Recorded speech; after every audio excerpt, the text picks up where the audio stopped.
So, um, imagine Hollywood is trying to cast the ultimate buddy cop movie. Right. But the stakes are literally saving the entire world.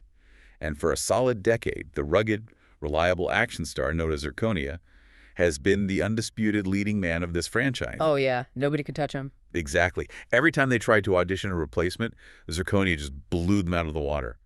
But suddenly, right in the middle of casting the sequel, this nerdy background actor steps up to the plate. I mean, this is a guy known almost exclusively for playing microscopic bit parts in the microelectronics of your smartphone. Hafnia. Yes, his name is Hafnia.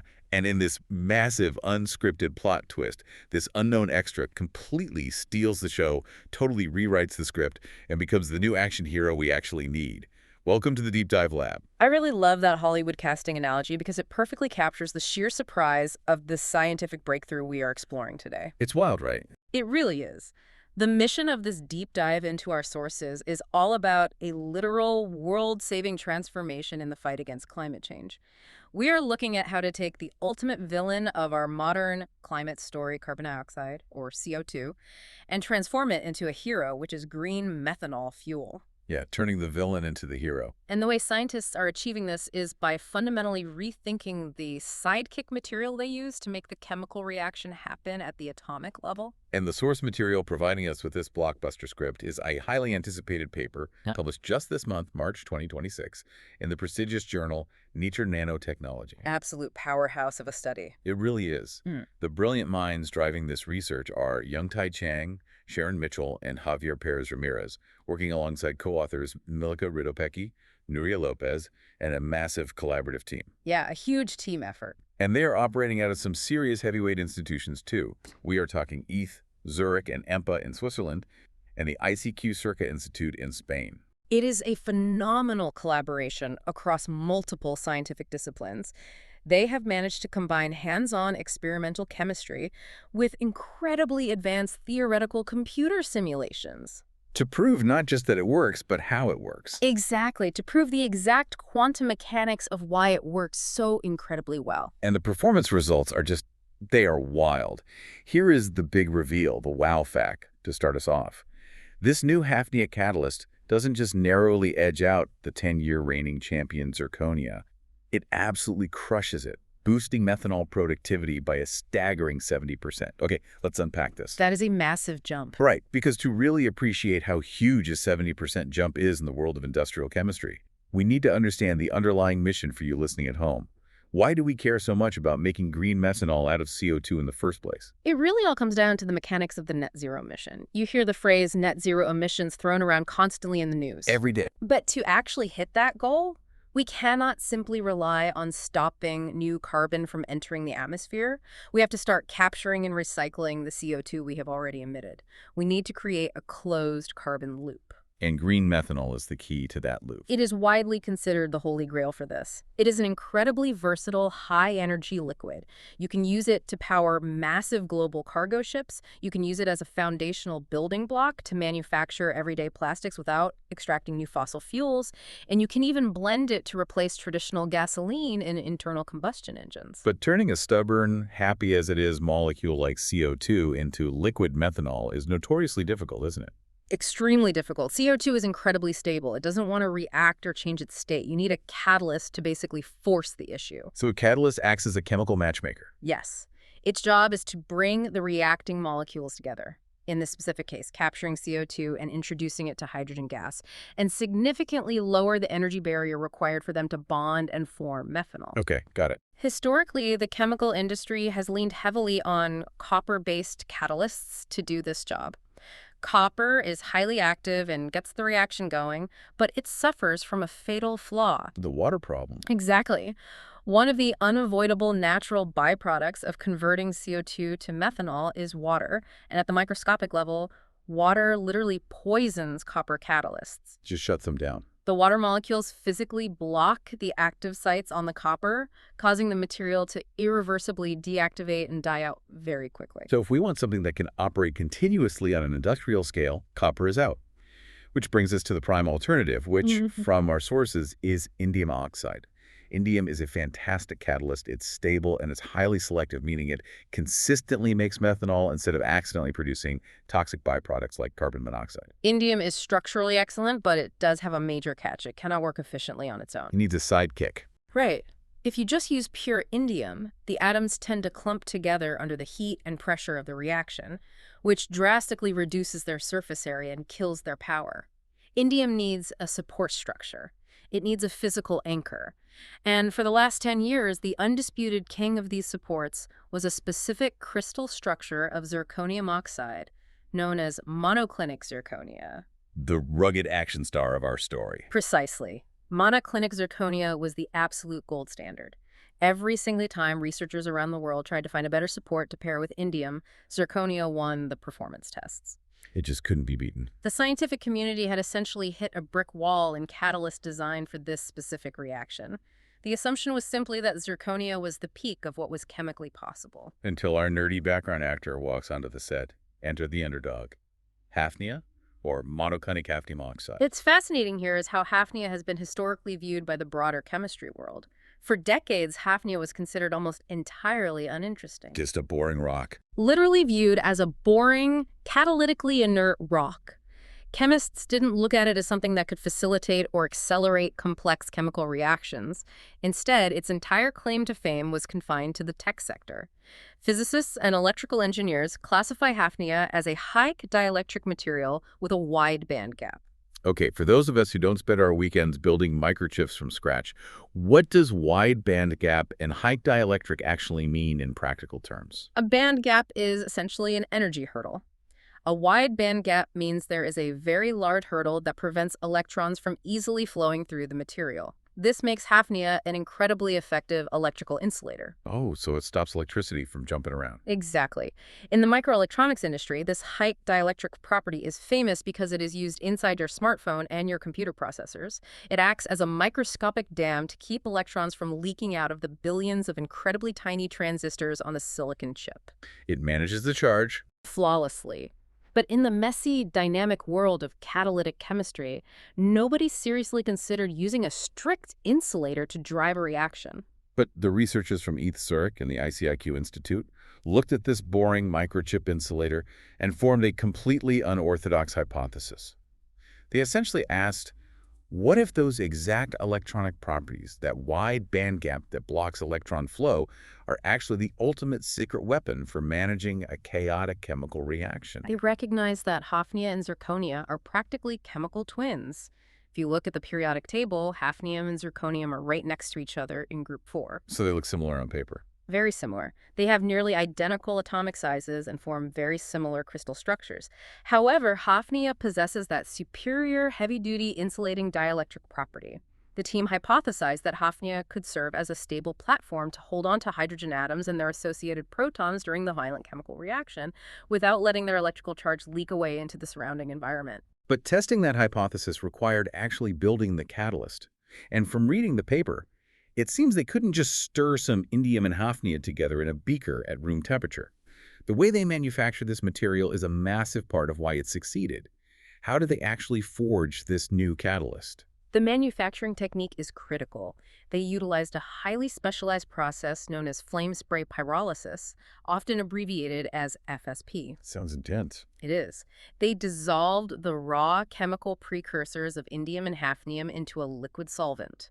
Then, they didn't just heat it gently, they blasted this liquid mixture through a high-pressure nozzle, atomizing it into a fine mist, and instantly ignited it into a literal firestorm. Okay, so this is where we get our Michael Bay action movie explosion.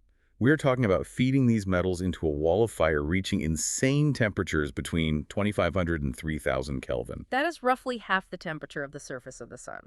It is the definition of extreme manufacturing. And the underlying reason for using this intense heat, followed immediately by an incredibly rapid cooling phase, often called quenching in the ambient air, is rooted in strict thermodynamics, right? Yes, when you blast these materials at 3,000 Kelvin, both the indium and the hafnia completely vaporize. As they are rapidly expelled from the flame and hit the cool air, They instantly crystallize. And because they cool at different rates. Exactly. Because hafnia has a significantly higher melting point than indium oxide, the hafnia forms its solid structure first, providing a rigid foundation rather than melting together into a single, unusable blob. The rapid quenching locks the hafnia into that specific monoclinic crystal structure. But the paper emphasizes that the firestorm does something even more crucial to the surface of the material. It creates a highly hydroxylated surface, meaning the outer layer of the hafnia gets covered in OH groups, oxygen, and hydrogen molecules paired together. And that was the make or break factor. Yeah, the researchers actually proved this. They tried synthesizing the exact same hafnia indium catalyst using slow, traditional, gentle chemical precipitation methods, and it completely failed. The resulting catalyst was basically dead on arrival. It absolutely required that trial by fire to generate that specific hydroxyl-rich surface topology. That hydroxylated surface acts as the ultimate landing pad for the active metal. Because of the extreme heat and the instantaneous cooling of the FSP process, the indium atoms don't have time to find each other and clump together into large nanoparticles. Instead, they are forced to spread out evenly across that prepared hafnia surface. But wait, indium isn't exactly the most abundant element on Earth, right? If we're trying to scale this up to capture millions of tons of carbon globally to save the world, does it make economic sense to rely on a relatively rare, expensive metal? That is an excellent point, and it leads directly into why this specific catalyst design is such a monumental breakthrough. The researchers optimized the concentration of indium to address exactly that concern. They found that the absolute peak performance occurred when they kept the indium concentration incredibly low, specifically at just 2% by weight. Here's where it gets really interesting. By keeping it at a strict 2%, the indium atoms don't form gangs or nanoparticles. They operate entirely solo. They become isolated single atoms firmly anchored to those hydroxyl groups on the hafnia surface. It is the ultimate lone wolf action star setup. Exactly. Every single indium atom is perfectly exposed and positioned to interact directly with the CO2. You aren't wasting any of the expensive metal buried inside the core of a clump where it can't reach the gas. The efficiency metrics they achieved with this single atom configuration are staggering. The paper provides the hard data. This 2% single atom indium on hafnia catalyst achieved the highest space-time yield ever recorded for this specific category of material. Space-time yield sounds like something out of Star Trek. Just to clarify for you listening, is that basically the industrial metric for how much actual fuel you can produce per hour relative to the physical size of the reactor you're using. That is exactly right. It measures volume and time efficiency. The hafnia catalyst produced 9.3 grams of pure methanol per hour for every single gram of indium utilized. Almost 10 grams an hour. Yes.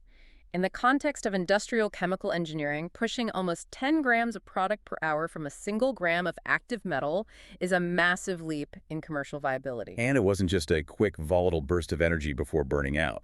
The paper notes, they ran this catalyst under high pressure for over 150 hours continuously, and it remained perfectly stable. Unheard of stability. On top of that, it actively resisted being poisoned by trace amounts of carbon monoxide, which is a massive operational issue in real-world industrial plants where your captured gas feeds are rarely perfectly pure. To truly grasp why it is so fast, so stable, and so resistant to degradation, we have to zoom all the way down to the micromechanics. We need to look at what these single, isolated atoms are actually doing on the surface of the hafnia during the reaction. Let's elevate the analogy here to visualize this. Instead of a chef in a kitchen, think of the hafnia support structure as an incredibly advanced, high-tech robotic assembly line. And that single, isolated indium atom, that is your highly specialized robotic arm. I like that. The first step in the manufacturing process is when hydrogen gas, H2, enters the factory floor. The indium robotic arm grabs that paired H2 molecule and effortlessly splits it in half, generating highly reactive individual hydrogen atoms. Now, in a standard catalyst environment, those freshly split, highly reactive hydrogen atoms would immediately lose their energy, bounce away, or accidentally bond with the wrong molecule, ruining the process. It's chaos. Total chaos. But this is the exact moment where hafnia's secret identity as a microchip insulator becomes the star of the show.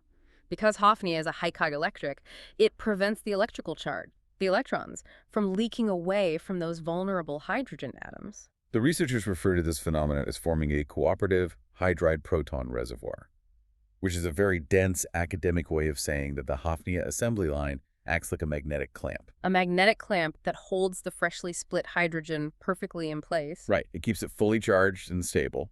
It just holds it there patiently until the CO2 molecule, lands on the assembly belt. Then, the indium robotic arm smoothly attaches the preserved hydrogen directly onto the CO2, forcing its chemical structure to transform into methanol.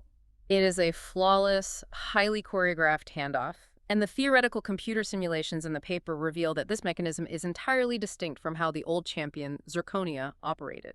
To understand this, we have to look at the imperfections in the material. The potholes. Right.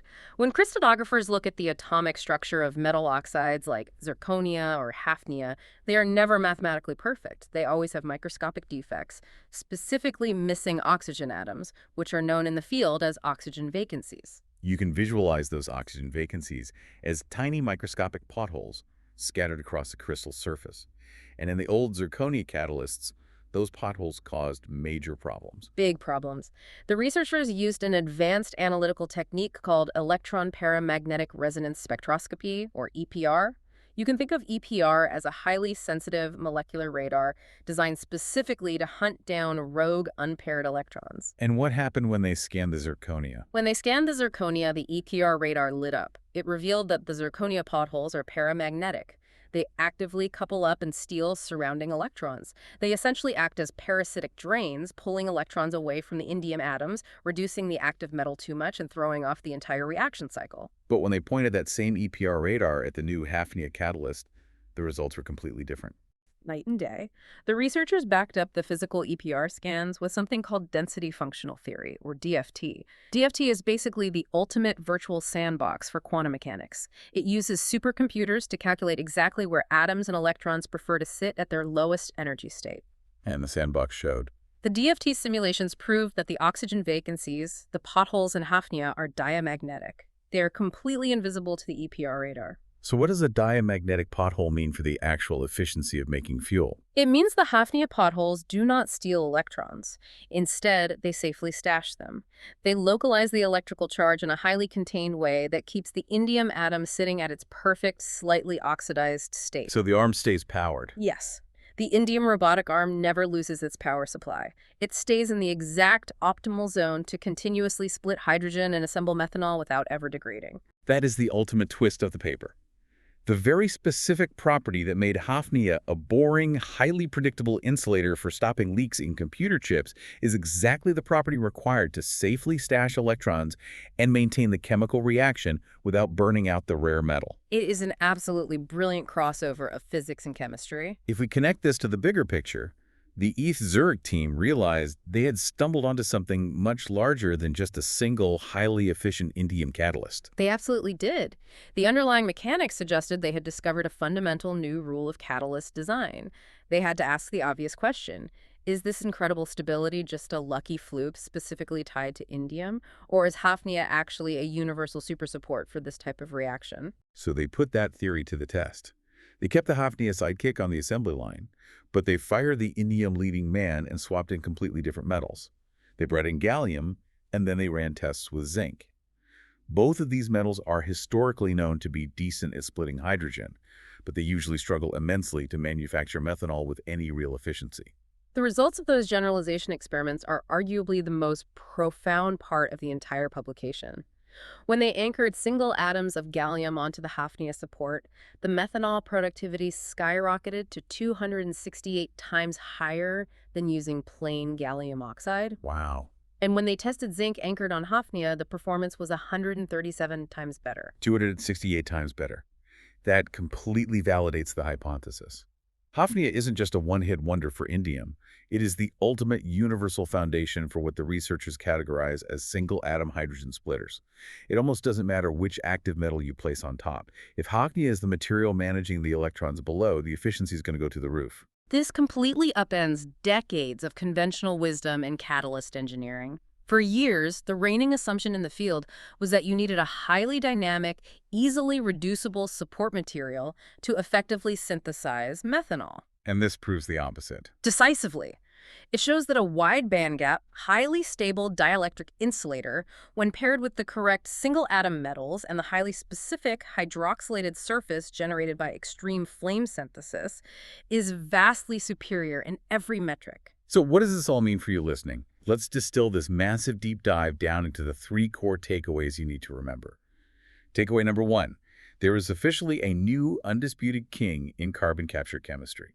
Hafnia has dethroned the 10-year champion zirconia as the premier support material for converting CO2 into green methanol, delivering a staggering 70% performance boost right out of the gate. Takeaway number 2 centers on the necessity of extreme manufacturing. You cannot achieve these results with gentle chemistry. The flame spray pyrolysis process, blasting the precursor materials with 3,000-degree fire and instantly quenching them, is a mandatory step. Trial by fire. Yes.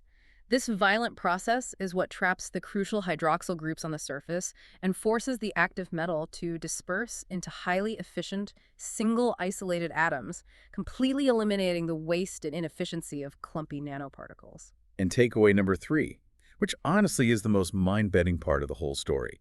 The exact same quantum electronic properties that prevent the microchips in your smartphone from short-circuiting the high dielectric properties are exactly what scientists need to safely manipulate protons and electrons at the atomic level to capture ambient carbon and fight climate change. The big picture takeaway here is that we are witnessing a genuine paradigm shift in materials science. By taking these supposedly boring insulating materials from the semiconductor industry and examining them through the entirely new lens of catalytic chemistry, this team has unlocked a foundational new blueprint. We aren't just tweaking old recipes anymore. Not at all. We are no longer limited to just tweaking old recipes of copper or zirconia.